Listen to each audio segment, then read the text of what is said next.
Bonjour à tous, bienvenue sur Indie Wargame.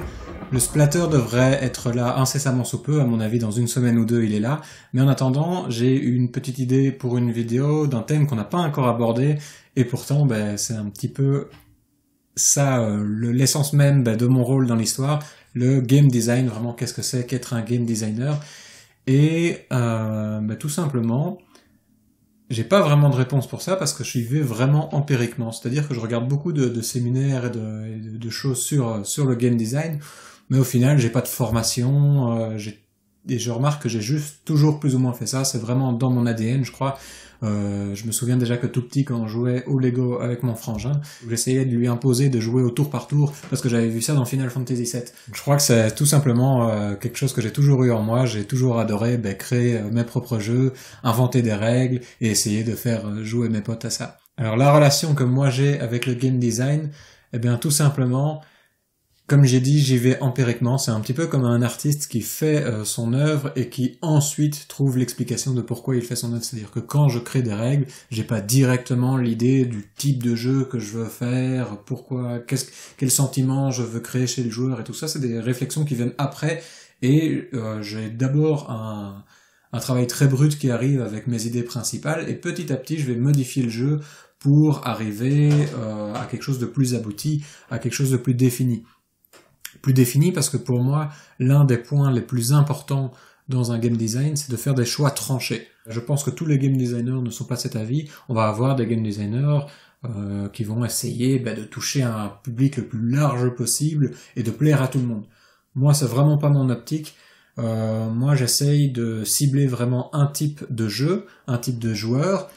quitte à déplaire forcément à l'extrême opposé. Moi, mon jeu est une réussite si vous avez 30% des personnes qui adorent ce jeu, qui ne jurent que par celui-là, et puis 30% des personnes qui détestent ce jeu, qui trouvent que c'est une horreur. Ça, pour moi, c'est une réussite. Si tout le monde trouve que c'est pas mal, c'est un bon jeu,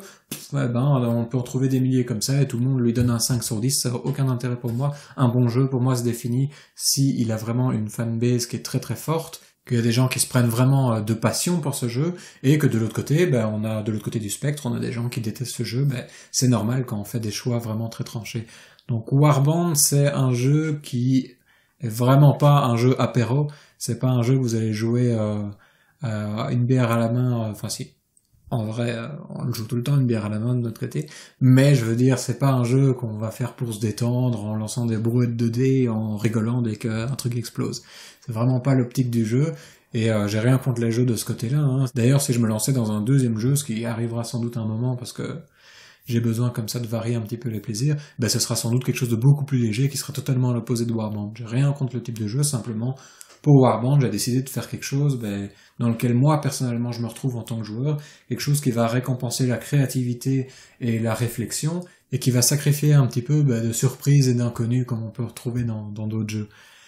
Tout simplement, je pense que les deux se marient pas très bien ensemble et qu'il faut faire un choix. Moi, j'ai fait le choix de m'orienter vers quelque chose qui va vraiment être un jeu assez poussé. Vous allez pas faire 3 parties de Warband dans la même journée, ça va être un peu trop difficile pour les ménages, mais par contre, une partie, ça va être très prenant, vous allez être plongé dedans. C'est un jeu qui va être plus prévisible, qui va récompenser la stratégie, parce que sur le tableau d'action, il y a vraiment beaucoup de stratégies à mettre en place, mais qui peut être parfois un peu plus lourd, et qui va être sujet à l'analysis paralysis. De temps en temps, vous êtes bloqué, vous savez pas quelle est la bonne solution, vous pouvez rester bloqué devant le tableau d'action en essayant d'analyser tous les coups que vous pouvez faire, et ça peut prendre un peu de temps comme ça, surtout pendant la première partie. Après, ça devient un peu plus fluide, mais c'est vrai que Warband a ce principe où on a l'impression qu'il y a que des mauvais choix qui s'offrent à nous et qu'il faut choisir le moins mauvais. Mais petit à petit, on découvre plein de petites subtilités et c'est vraiment un jeu qui va apporter beaucoup de profondeur. Pourquoi est-ce que je parle de ça? Pourquoi est-ce que je suis parti sur une explication de Warband en profondeur alors que c'était pas le sujet de la vidéo? C'est pas grave, je pense que ça rentre vraiment dans le sujet. Non, c'est comme signe. Pour élaborer même un petit peu plus sur le sujet, en fait, dans le game design, vous avez souvent, on parle de 3 profils de joueurs. Pour ceux qui s'y connaissent un petit peu en game design, ils vont connaître les noms qu'on attribue à ces joueurs qui sont Timmy, Spike et Johnny. c'est pas très compréhensible si vous n'êtes pas game designer ou si vous n'êtes pas un peu intéressé à tout ça. Et comme je vous le dis, moi je suis quelqu'un qui est allé empiriquement, donc j'ai pas spécialement réfléchi à ça, et c'est par après que j'ai modifié un petit peu mes règles pour ajuster ça. En fait, les trois types de joueurs, et chacun de nous n'est pas un type de joueur, mais un mix de ces trois types de joueurs avec différents pourcentages, eh ben simplement ils vont trouver leur plaisir autrement dans le jeu. On a les gens qui vont vouloir s'exprimer, avoir beaucoup de créativité dans le jeu. C'est les gens, généralement, moi j'ai un gros pourcentage de ce type de joueurs dans mon type de jeu, c'est les gens qui vont aimer prendre des unités très faibles ou des armées que personne ne joue et essayer d'en tirer quelque chose. En fait, à travers ça, ce qu'ils essayent de faire, c'est de montrer leur créativité et d'exprimer vraiment qui ils sont via leur type de jeu. Quand on fait partie de cette catégorie, on aime plus que de gagner, on aime vraiment essayer de faire un coup très joli, même quitte à en perdre, de faire un coup que l'autre n'a pas vu venir, de vraiment de s'exprimer via le jeu tout simplement, d'exprimer sa créativité. Le deuxième type, ben, c'est donc la personne qui va vouloir prouver quelque chose, c'est les list builders, les gens qui vont faire du tournoi, qui veulent souvent, on associe ça avec de la victoire, qui veulent gagner, mais pas que, hein, c'est les gens qui aiment optimiser, qui aiment jouer les choses top méta, des choses comme ça. Et c'est une grosse partie forcément des wargamers aussi. Il y a beaucoup de gens qui adorent ça, il n'y a aucun mal à adorer ça, c'est juste, ben, on met en place des systèmes avec des listes, donc il est normal qu'il y ait des gens qui essayent d'en tirer la quintessence. Donc voilà, ça c'est un autre type de joueur. Moi, je suis vraiment pas trop là-dedans, mais j'ai une petite partie de moi quand même qui l'est, parce que j'aime bien construire des listes, donc c'est pour vous dire, on a vraiment un pourcentage et on n'est pas juste un type de joueur. Et la troisième personnalité, c'est vraiment la personne qui va aimer explorer. C'est les gens qui aiment jouer les listes d'armées complètement hasardeuses qui peuvent qui peuvent faire complètement que de la merde ou qui peuvent exploser tout en un tour de jeu, qui vont aimer, ben, si vous connaissez un petit peu les anciens Warhammer Battle, jouer des géants, les géants qui sont des créatures où tu lances un dé pour savoir ce qu'il fait comme type d'attaque et qui, lorsqu'il meurt, va tomber sur les adversaires et faire possiblement des dégâts, mais possiblement tomber sur ses propres troupes. Vraiment quelque chose de très hasardeux, mais très monstrueux. Généralement, ce genre de joueurs aiment les grosses créatures qui vont faire beaucoup de dégâts, mais qui peuvent se retourner contre lui. Et ça, pour moi, c'est un type de profil qui s'oppose vraiment très fort aux deux autres, et j'ai décidé de ne pas du tout axer, en tout cas pas trop, parce qu'il y en a quand même, mais de pas tellement axer Warband vers ce type de jeu. Ça veut pas dire qu'il n'y a pas dans Warband de place pour ce type de jeu. Si vous avez regardé la vidéo où on traite des raiders, les raiders ont quand même une petite touche un petit peu plus dans cet aspect-là d'expérimentation, avec par exemple l'adaptante où tu vas lancer un dé et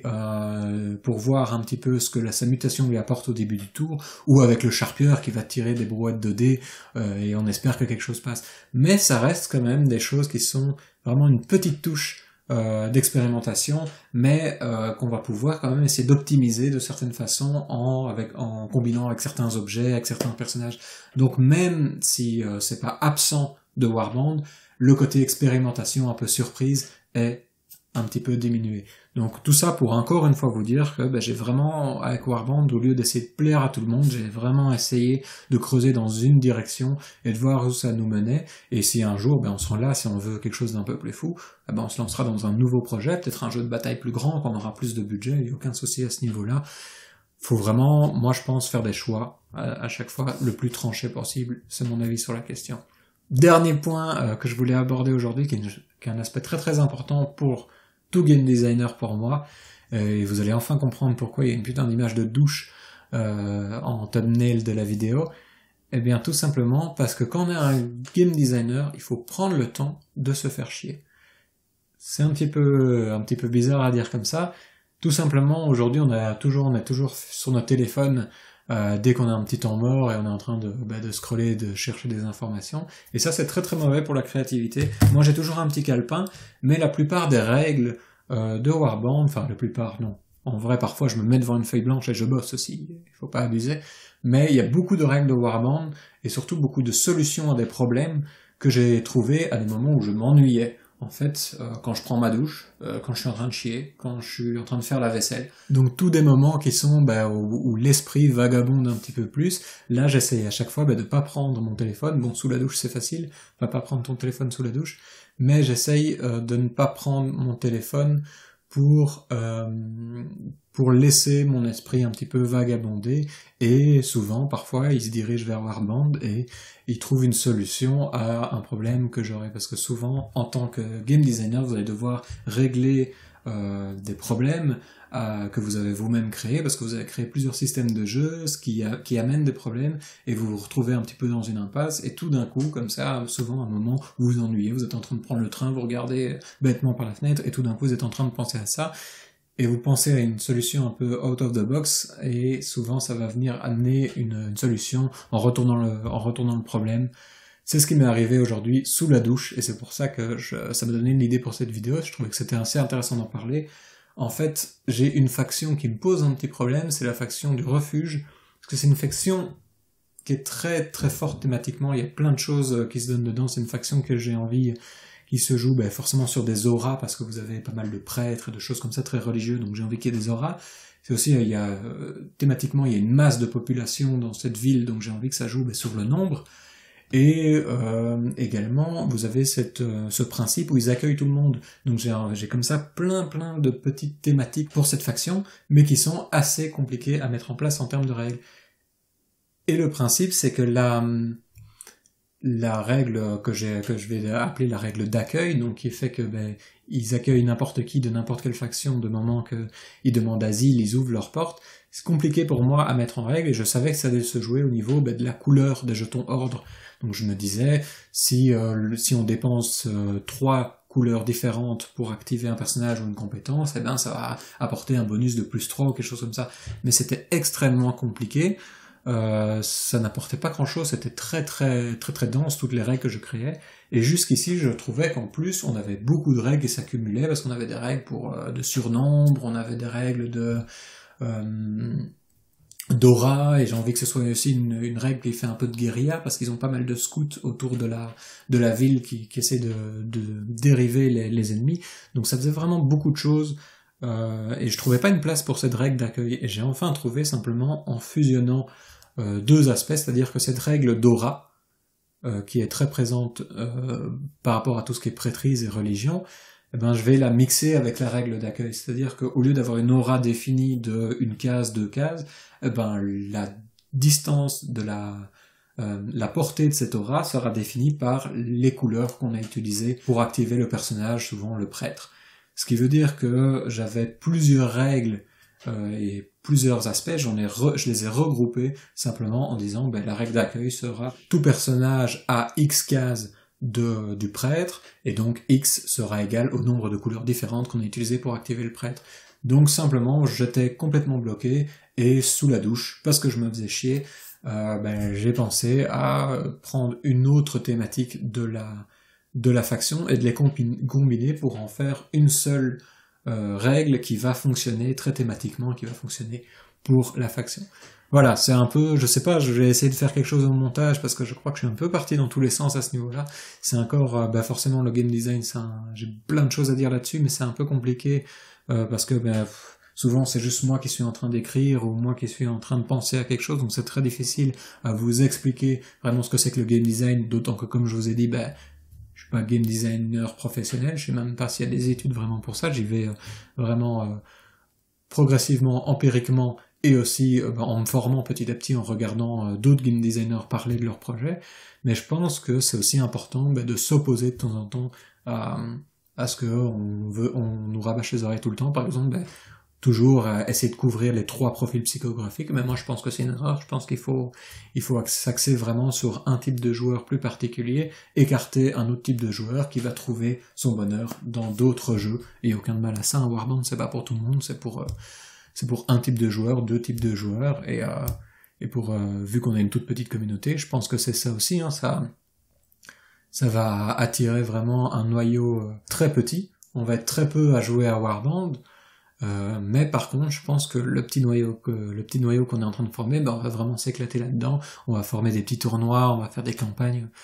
Et voilà, c'est à nouveau la qualité et pas la quantité, donc je vise pas un gros public, mais par contre le public qui va nous rejoindre, j'ai envie qu'il s'éclate un maximum. C'est ça mon objectif en tant que game designer. Voilà, on se retrouve très prochainement parce que bientôt là, le Splatter arrive, donc on se retrouve pour ça, très impatient. À la prochaine donc.